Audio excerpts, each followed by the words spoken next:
Pagare il ticket del parcheggio in queste condizioni è corretto. Pagarlo invece in queste no.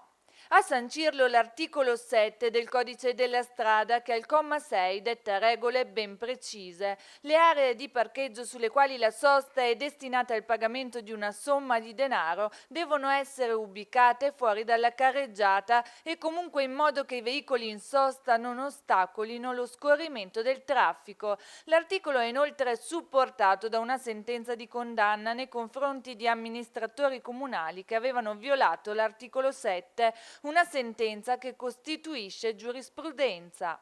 Quindi cosa si consiglia ai cittadini? Consiglio il ricorso se nelle aree preposte della città questo non accade, soprattutto quelle centrali, non ce n'è una in normativa. È un modo un po' subdolo di fare cassa da parte dell'amministrazione sperando che nessuno ricorra.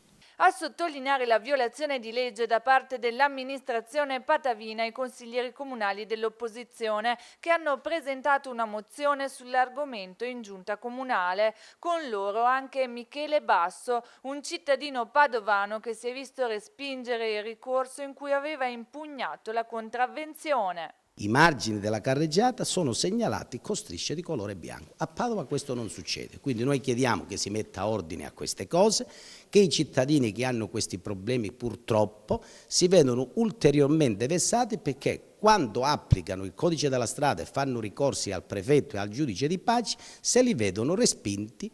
Perché? Perché la Polizia Municipale di Padova interpreta e dice che le strisce azzurre sono quelle che delimitano la carreggiata, l'esatto contrario di quello che dice il codice della strada, che sono le linee bianche che delimitano il codice della strada. Quindi loro fanno un tutt'uno. E in più vogliamo poi sapere, ma questo lo vedremo per strada, i proventi dei parcheggi dove vanno a finire.